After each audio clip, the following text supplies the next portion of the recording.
I'm Russ Mitchell. A potentially critical moment for Campaign 06 as new allegations fly in the Mark Foley congressional page email scandal. A surge in U.S. casualties in the battle for Baghdad raises more questions about the political future, both over there and here at home. How scandal and war are playing in a congressional district that could be a bellwether in the fight for control of the House. And Yankee meltdown, how baseball's biggest payroll failed in the clutch, and what the loss could mean for high-priced players and their manager. You know, it's just tough with what went on.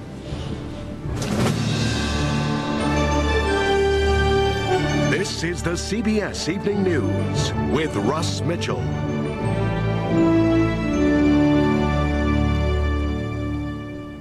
And good evening. With just 4 weeks to go before Election Day, new poll numbers out tonight show the Mark Foley scandal could be bad news for Republicans nationwide. The poll by Newsweek concludes more Americans trust Democrats than Republicans on moral values and fighting the war on terror. It also says 53% of Americans want the Democrats to win control of Congress next month, compared to 35% for the GOP. Joey Chen has more on the poll and another bombshell for Mark Foley. If Republicans thought clearing out of Washington for the fall recess would help distance them from the latest Capitol Hill sex scandal, voters say, guess again. The Democrats are going to be more motivated to come out, and the Republicans will probably be disgusted and stay away. And there's more troubling news for the GOP in the latest polls. Newsweek found 27% of voters are less likely to vote Republican because of the way party leaders have handled the scandal, though 65% say it won't make much difference. Strategists say the Foley matter is sucking the air out of almost any other debate on the campaign trail. Even key Republicans acknowledge a tough slog ahead. This is going to be the most difficult 30 days in the last 12 years that we've been the majority party. Case in point, New York Congressman Tom Reynolds, who admits he knew about some of the disturbing behavior, once expected an easy re-election. He's suddenly the underdog and put out a TV spot to apologize for his role. I trusted that others had investigated. Reynolds, the point man for the GOP campaign effort, bailed out of a national TV appearance this morning, rustling up a last-minute stand-in to defend party leaders. The Speaker's office acted proactively, they acted aggressively. But even as Republicans try to close the door on the Foley story, new details emerge. A former page tells today's Los Angeles Times he had sex with Foley, but only after he left the program and was 21 years old. That former page says he has not been officially questioned by anyone yet, but remember, we're only in the early stages, Russ. The House Ethics Committee and the FBI are in the early stages of their investigation and will begin questioning witnesses this week. So, Joey, what is the House Ethics Committee looking for in all this? Well, interestingly, they're not looking specifically at Foley's actions because he is no longer a sitting member of Congress, but they can look into the possibility of any sort of cover-up. And if they do find evidence of that, the punishments can range from anything from a simple slap on the wrist to censure, even expulsion from Congress, Russ. Joey Chen on Capitol Hill. Thanks. In the battle for Iraq, the U.S. command today announced the deaths of 2 American soldiers and 3 Marines in combat this weekend. These most recent losses put the overall U.S. death toll at 2,744. The U.S. also says 776 troops were wounded last month. That's the highest monthly total since November 2004, when 1,429 Americans were wounded. The stepped-up American casualty toll, combined with a steady toll among Iraqis, is leading to growing questions about the next U.S. move in Iraq. Our chief foreign correspondent, Lara Logan, joined us now from Baghdad. Lara, let me ask you, first of all, any theories as to why these recent numbers are so high? Well, military officials, Russ, agree that there are a number of reasons. One is the fact that attacks on U.S. forces are at an all-time high. The number of roadside bombings is its highest ever. And there are more U.S. troops out on the streets of Baghdad, where most of these casualties have been taking place. Lara, from the people you're talking to, just how long can the U.S. military continue to sustain these types of losses?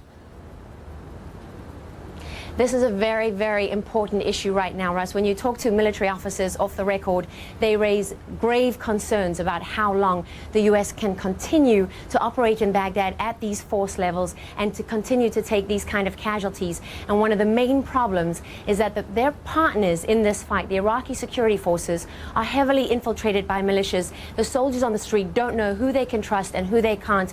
And it's very, very difficult to stop the violence when you're operating in those those conditions. At this point, the war in Iraq is more than 3.5 years old. At this point, what would the U.S. military consider success in Iraq? That's one of the most significant changes that you notice here on the ground, Russ. When you're talking to the U.S. military, you don't hear any of the lofty goals and aims that we used to hear 3 years ago. Now it's just about buying time, and buying time for a political system and a government that at the moment is failing. And that's what's very difficult for military people, soldiers, to deal with. There isn't a clear, attainable goal here. It's just a question of holding the ground long enough to put in place a stable enough government that would allow U.S. forces to get out and would survive the next political cycle to the next election. Lara Logan in Baghdad. Thank you very much. With Iraq and the Foley issue very much on the minds of voters, some Republican candidates, as we saw in Joey Chen's report, are finding themselves surprisingly on the ropes. Randall Pinkston tells us about a race in a traditionally Republican stronghold that this year Democrats think they can take. In Connecticut's 5th District, incumbent Republican Nancy Johnson, in office 24 years, is running on her record and what she calls her independent voice. I was part of the small coalition that drove the stem cell bill onto the floor of the House and successfully through the House. Against the president's opposition. Against the president's opposition, absolutely. To underscore her independent streak, Johnson called in the GOP's best-known maverick, Arizona Senator John McCain, to campaign for her. Have you actually challenged the president on any of his policies in Iraq? Yes, but see, they don't report what individual congressmen say. For loyal Republicans, these are tough times, and the Foley congressional page scandal just made them tougher.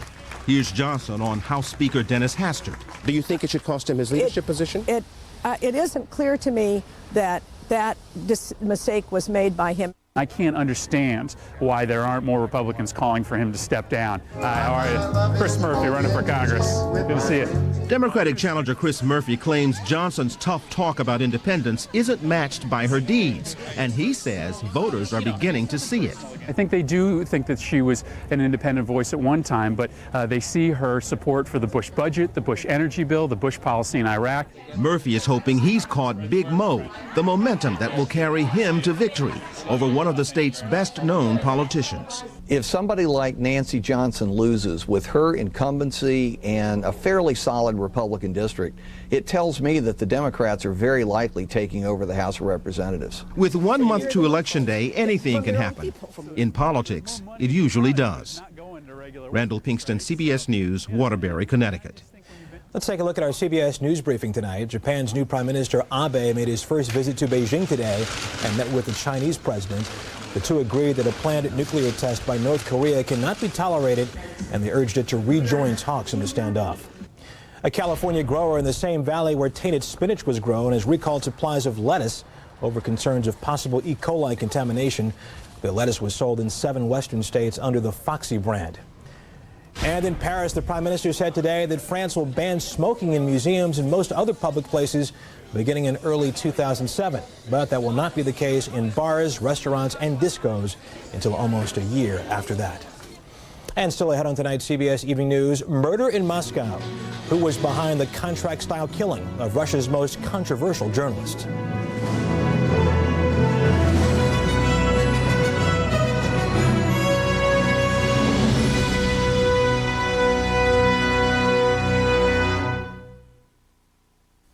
Endless Shrimp is back at Red Lobster. Treat yourself to endless amounts of 5 irresistible shrimp favorites, like decadent scampi, freshly hand-breaded fried shrimp, and creamy shrimp pasta. For limited time, only at Red Lobster. Kevin Taylor just found out he has diabetes. Now he wants to find out more at merksource.com. Cool. The source for free, unbiased health information. So that's inside? Merck, where patients come first. Hey guys, great news. I'm back with the Cialis Promise program. Here's the deal. If you have ED, try Cialis for the first time free. They're so confident you'll like Cialis. If you don't, They'll pay for a sample of the ED tablet of your choice. That's the Cialis promise. Get all the details at Cialis.com. See how having up to 36 hours lets you choose when the moment is right. Tell your doctor about your medical conditions and all medications, and ask if you're healthy enough for sexual activity. Don't take Cialis if you take nitrates for chest pain, as this may cause an unsafe drop in blood pressure. Don't drink alcohol in excess with Cialis. Side effects may include headache, upset stomach, delayed backache, or muscle ache. To avoid long-term injury, seek immediate medical help if you experience priapism, an erection lasting more than 4 hours. If you have any sudden decrease in vision, stop taking Cialis and call your doctor right away. Discover the Cialis Promise Program. Are you ready? Introducing Polident Fresh Cleanse. Wow, a foam denture cleanser that cleans and keeps freshening for hours. It's fresh, foam, fabulous. Only Polident Fresh Cleanse micro-cleans away stains, kills 99.9% of odor-causing bacteria, and releases breath fresheners that last up to 5 hours. My breath has never felt this fresh this long. This is clean and fresh. New Polident Fresh Cleanse. Experience lasting freshness. Still fresh. When immigrants landed at Ellis Island, they brought a dream. Work hard, opportunity will follow. At TD Ameritrade, it's no different today. You bring your own drive to succeed, they'll help in every way, with people who'll sit and talk with you about your strategy, solidly independent research, straightforward pricing. The new TD Ameritrade. Independence is the spirit that drives America's most successful investors. When I wear black, I don't want flakes, but I do want healthy hair. Then switch to Selsun Blue Salon. So soft, so rich. No flakes, no itch. Maximum dandruff relief, rich with vitamins and moisturizers. Selsun Blue Salon. Never wear black without the blue. Home cooked from the oven, it's classic comfort food. Your family's gonna love it. An easy meal can be so good. Campbell's tuna noodle casserole, possibilities. Pakistan today marked the first anniversary of the earthquake that left more than 80,000 dead. President Musharraf visited the region and led a moment of silence. He also praised government relief workers, but it's a radical Islamic group that's getting results. Elizabeth Palmer reports from Pakistan. At first glance, you might think Pakistan's earthquake had rumbled through this valley just yesterday, instead of a year ago, when more than 70,000 men, women, and children died and thousands more were injured. The U.S. joined the world, racing to the rescue with emergency relief. But 12 months on, survivors in one of the worst-hit towns, Balakot, are still camping in the ruins. This valley, a so-called red zone, lies right on the fault. The government has said there will be no new construction, and the buildings that are here will be bulldozed. There's a problem, though. The people haven't left, and they can't rebuild or move anywhere else without compensation. But the compensation is simply not flowing. Not even local officials know whether it's red tape or corruption that's the problem. Those who lost their houses completely are going to be entitled to money to rebuild the house and then move. Has this money been paid yet? Not to the most of the people. Instead, here's where many turn for help. To radical Islamic groups who stayed on with relief programs when much international aid ran out. Here's just one of several camps for the homeless set up by Jamaat-ud-Dawa, a group now banned by Pakistan's President Musharraf for its links to terrorism. Dawa also runs a mobile hospital in Balakot with surgical units in shipping containers. I thought that the Dawa was a banned organization, and yet it's operating openly. Yes, but those who banned us have been here to see that we have nothing to do with terrorism. 1 year on, anger and religious fervor are growing. The ruined mosque is full. Islam is taking care of both the physical and spiritual needs of those left crushed by nature and neglected by their government. Elizabeth Palmer, CBS News, Northern Pakistan. Press freedom advocates from around the world are calling for a thorough inquiry into the murder of Russia's most controversial reporter. She was gunned down in cold blood on the eve of one of her biggest exposés, and there are widespread fears tonight that her killing was no random crime. Anna Politkovskaya was a rare breed of Russian journalist, willing to take on the government of President Vladimir Putin, especially over the war in Chechnya. This weekend, she was found shot dead in the elevator of the Moscow apartment building where she lived. It was reported she was about to publish a story on torture in Chechnya. Politkovskaya had reported extensively from Chechnya, a war-torn Russian province where tens of thousands have been killed, and she knew the dangers of working there. You have to be on the run all the time, change clothes, stay alert, simply to do your job as a journalist, to collect information from both sides. This job seems more and more like spying. And the risks to journalists in Russia are rising. 12 others have been murdered in the past 6 years, including American Paul Klebnikov of Forbes magazine. Today, Russian TV broadcast security camera video of a man authorities claim is the main suspect in the killing. He is seen leaving Politkovskaya's Moscow building. But today, as mourners laid flowers for her, few believed Russian authorities will ever bring her killer to justice. And joining me is Joel Simon, the executive director of the Committee to Protect Journalists. Joel, good evening. Thanks for having me. First of all, how dangerous is it for journalists working in Russia today? I think Russia is a uniquely dangerous place for journalists because it's both authoritarian and violent. 13 journalists have now been killed in Russia in contract-style killings, so there's a record of impunity. It's an extremely difficult place to be a journalist. Is the Russian government deliberately trying to stifle the media? In some ways they are. There was a period in the aftermath of the collapse of the Soviet Union when the Russian media became more independent, but under the Putin government, the television networks have been brought back under Kremlin control, so the media has actually closed down. At the same time, there have been violent attacks on the media, and those have not been adequately investigated. I know you met Anna. How would you describe her as a journalist? Very modest and unassuming, but extremely determined and courageous, uniquely courageous. She reported on the Chechen conflict, a conflict that was a forgotten conflict, and she did it with unbelievable bravery and tenacity. Joel Simon, thank you so much for your insight. Really appreciate it. Thank you. Up next on tonight's CBS Evening News, we'll change direction and talk about no joy in Mudville as the Bronx Bombers bomb again for another non-championship season. Hi, Jay Bush and Cousin Drew here for Bush's Homestyle Chili. I slow cook it according to a secret family recipe with premium ground beef and a special blend of spices for a homemade taste. Say, Drew, what do you say you let me see where you keep the secret family recipe? All right, Jay, but don't tell your dog Duke. He can't keep a secret. Duke, how'd you get in here? Oh, I had some doggy doors put in. Enjoy Bush's Homestyle Chili. Looks like homemade, tastes like homemade. A lot of people have trouble sleeping, but they don't all have the same trouble. Some can't turn off and stay awake for hours. Others turn off right away but wake up again later. Many people have both problems.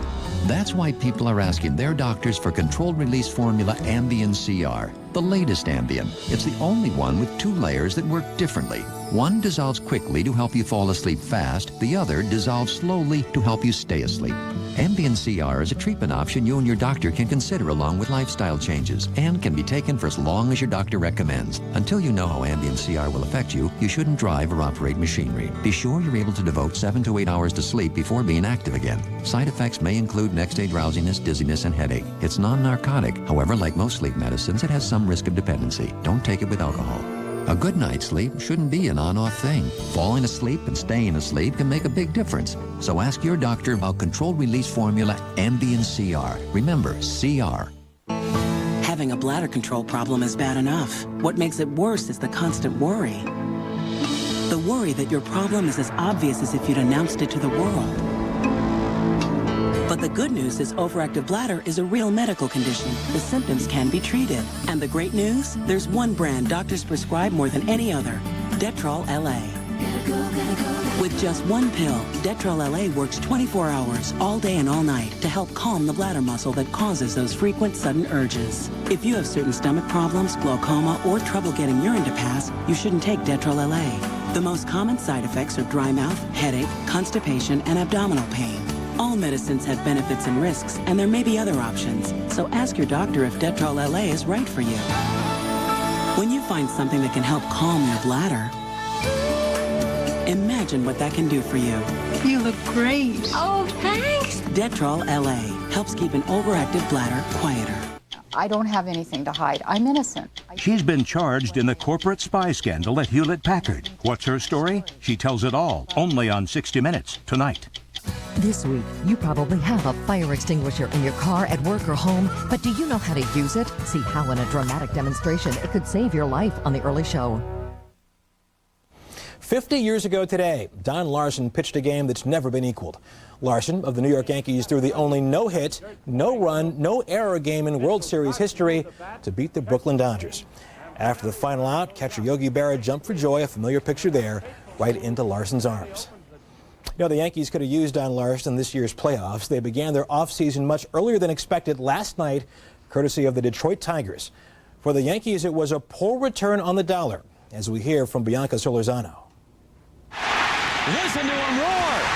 Tigers in 4. It was a stunning upset, some say the biggest ever in baseball. How could the mighty New York Yankees lose to the Detroit Tigers in the first round of the American League playoffs? For the Tigers, it's their first chance at a pennant in 19 years. For the Yankees, it's certainly disappointing. I mean, and everybody in that locker room's disappointed. disappointment that cost a fortune if you take everyone in that locker room and add up how much they make.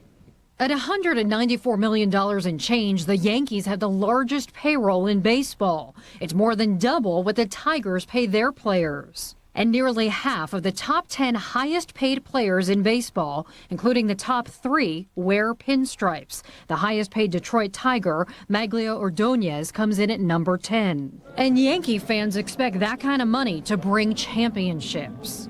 These were the rich, spoiled guys tonight versus the underdogs. And you know what? The underdogs won tonight. After 3 years and $500 million in players' salaries without a World Series appearance, Yankees owner George Steinbrenner, the boss, may be fed up. There are reports here in New York that Yankees manager Joe Torre may be fired. Do you think it's time for him to go? I do think so. I think his message has been lost somehow. Sports writer John Heyman says the Yankees may have individual stars, but as a team, they don't deliver. For whatever reason, he didn't get through to the players. They didn't perform to their abilities, and that really reflects on the manager, and that's when it is time for a change. It's just tough with what went on. With their season now over, the Yankees ownership will spend the winter deciding who's safe and who's out. Bianca Solorzano, CBS News, New York. And up next on tonight's CBS Evening News, ancient art caught up in a modern day, a political dispute.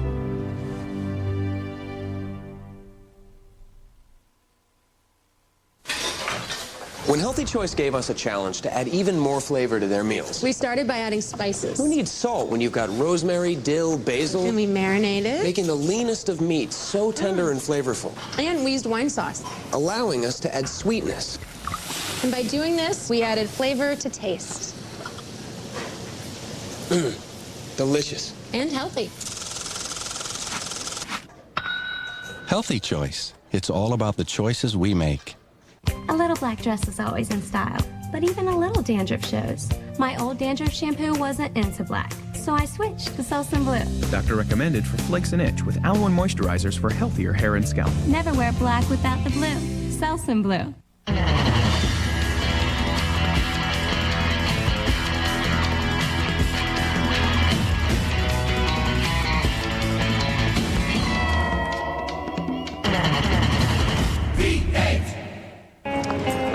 People who doesn't like to be held back.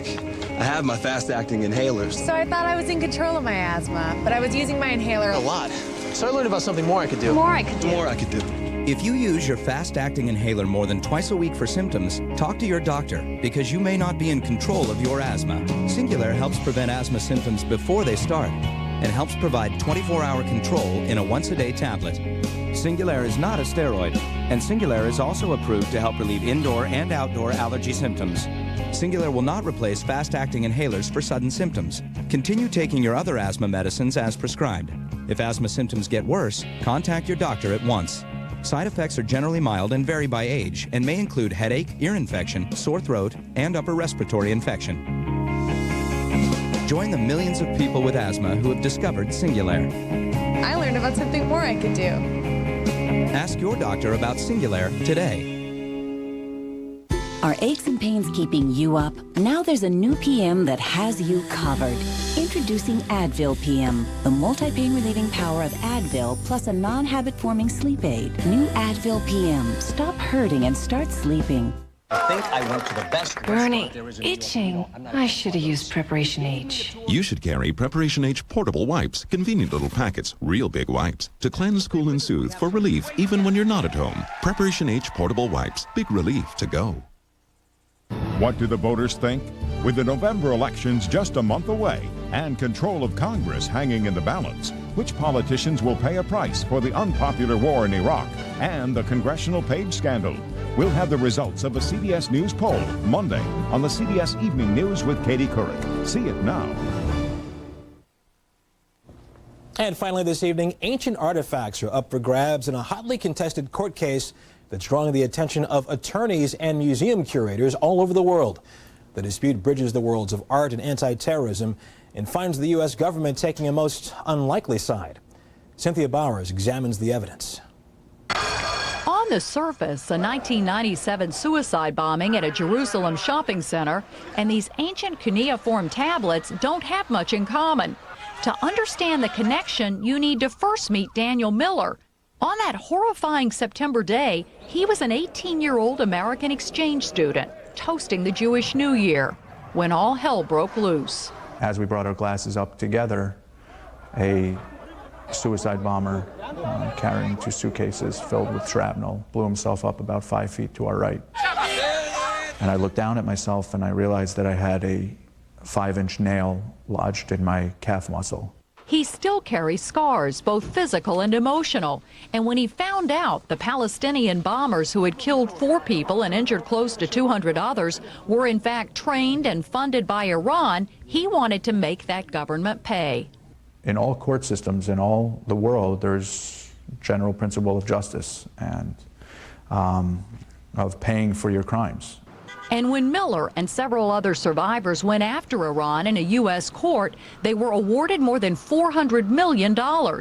When Iran refused to honor the verdict, the plaintiffs started looking for assets to seize and sell.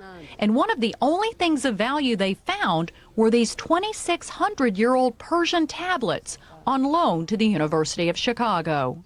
My jaw dropped. I don't think anyone else has ever encountered anything like it where a plaintiff has tried to seize items of cultural heritage from another country as compensation.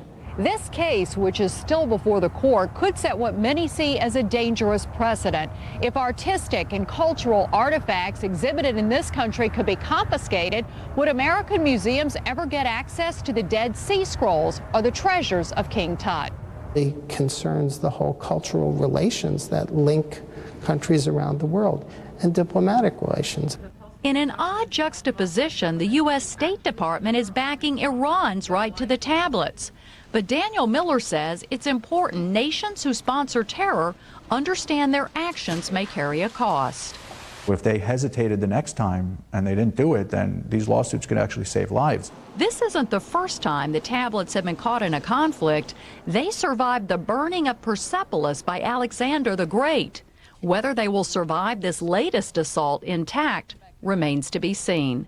Cynthia Bowers, CBS News, Chicago. And that's the CBS Evening News. For more on the stories we've covered tonight and others as well, you can check out our website, cbsnews.com.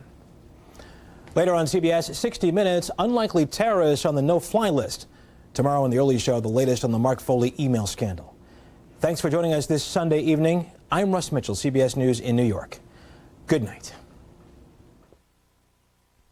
CBS News. See it now, anytime, anywhere.